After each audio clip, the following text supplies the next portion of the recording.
gluten-free diet, you might think this means no more pasta for you, but quite the contrary. These days there's lots of gluten-free pasta options.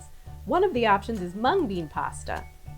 And then I've got some other fun varieties like konnyaku noodles. They're called Better Than Noodles, and they're made with a root starch called konnyaku. These are organic. It's also got a little bit of oat fiber in there. So these are gluten-free as well. These are instant whole grain rice vermicelli noodles. You can see they come in these cute little noodle cakes. You could just put that in a bowl, pour hot soup over it, and they soften right up. You don't even have to cook a thing. And these are kelp noodles. So any of you who follow me know that I'm a huge fan of sea vegetables. Here's a fun way to get your sea vegetables in the form of pasta. These are Bai Fun noodles, and they're just made out of rice, white rice. And if you're up for something more exotic, these are ramen noodles made out of black rice. Using the mung bean pasta, I'm gonna make a mung bean pasta bowl. This is kind of one of those nice one-pot meals. It's quick and easy. These only take 4 minutes to cook. And then I've got some cooked beans. These are cooked kidney beans. It's about 1 cup of sliced mushrooms. You can use any variety. These are baby bellas, but you can use just white button mushrooms.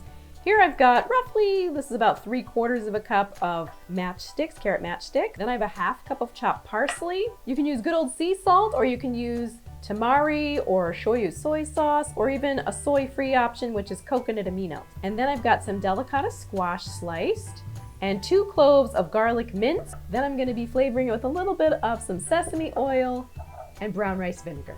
Oh, and we also have some basil here, some fresh basil. Boiling, we're gonna go ahead and add the mung bean pasta. Gonna drop it in the boiling water and cook it for just about 4 minutes. It's really fast. I have one of those mesh strainer spoons. It's called a spider. You can actually use something like that to give them a stir. And even when they finish cooking, it makes it easy to remove them. But if you don't have one, don't worry about it. A good old-fashioned strainer is fine too. You just want to get one that doesn't have really big holes, because these are tiny and they could slide through.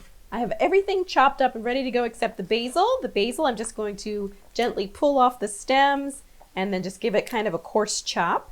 You can use other seasonings and flavorings if you want. If you want to make this more of a curry version, you could use curry powder. You could add mint. You could make a nut butter sauce. It's a very versatile dish as far as the flavorings go. I just decided to kind of go simple with just some salt and the vinegar and sesame oil and basil. So here's our cooked noodles. You can see it's just kind of a nice bright white color there. It's interesting because if you ever see mung beans, they're actually green, but then this pasta, the mung bean pasta, is nice and white. I don't know, interesting. Love to see how it's made, right? All right, so I'm going to add my sesame oil to my heated pan. This is heating over kind of a robust medium heat. And I'm gonna add about a tablespoon or so. I'm gonna add about a tablespoon or so of the sesame oil. This is not the toasted sesame oil, it's just the regular light colored one. I'll add my mushrooms and a little pinch of salt, garlic. Boy, it's smelling good already. And with all of my recipes, I feel like they're all adaptable. If you're not a mushroom fan, no worries. You can use another ingredient. You could use zucchini in here. You could use bell pepper. Feel free to mix it up. You can add onion to this dish. Just, feel free to change it up based on your taste buds. Okay, so after the mushrooms get a little bit softened, after a minute or two, then you can go ahead and add your carrot matchsticks. If you're feeling like, I don't have the patience to make matchsticks, or I don't even know how to make matchsticks, no worries. You could just, grate them on a cheese grater if you want. And if your vegetables begin to stick, you can always add a little splash of water to keep them from sticking. I'm going to add our squash and just a little touch of water, not too much. You don't want this to get like a watery soup or something. And another little pinch of some salt.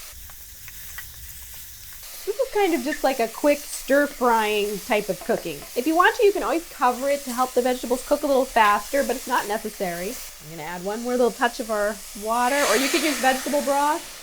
And you'll notice that I cut the squash nice and thin because we want that to cook within the same amount of time as the carrot matchsticks and the mushroom. So really altogether, this should only cook for, I'd say 7 minutes, something like that. Finished, I'm going to go ahead and add our kidney beans. These are already pre-cooked, so they really don't need to cook that long in here. It's really just to flavor them up by adding them. The parsley and the basil are just going to get added at the last minute just so they get lightly wilted and add some flavor to the dish, but we don't want to overcook them.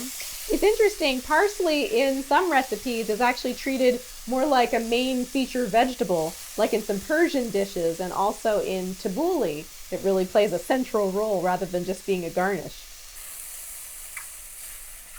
So at the last moment, we'll go ahead and add our pasta. The pasta just goes in for like a split second. We really don't want to get the pasta overcooked and get it like starchy tasting because it's a starch pasta already. What I did here to prevent some sticking of the pasta to itself is I just added a little bit of the sesame oil and a little sprinkle of sea salt. It also adds some nice flavor. All right, I'm gonna add one last little splash of water. You could also be deglazing with a little white wine if you'd like, or some rice wine. Let's add that parsley and the basil. Love that aroma of the fresh parsley. I even turned it off at this point because I don't want to overcook the herbs, and I'm just going to stir in the pasta at this point.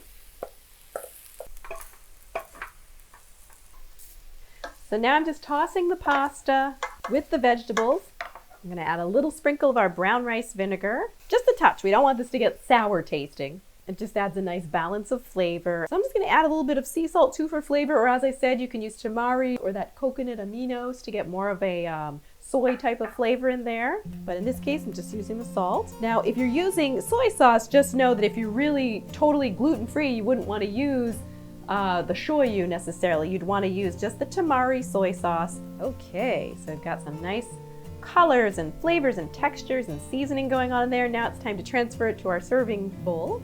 All right, so now it's time to plate this as a finished dish. I love the black plates for a dish like this. I love the color contrast. Oh my gosh, my daughter is gonna be so excited for lunch. I'm so excited for lunch. And then to top it off, we're gonna add a few little toasted sesame seeds on top. You can serve it with forks or chopsticks just for fun. Gotta give it the old taste test.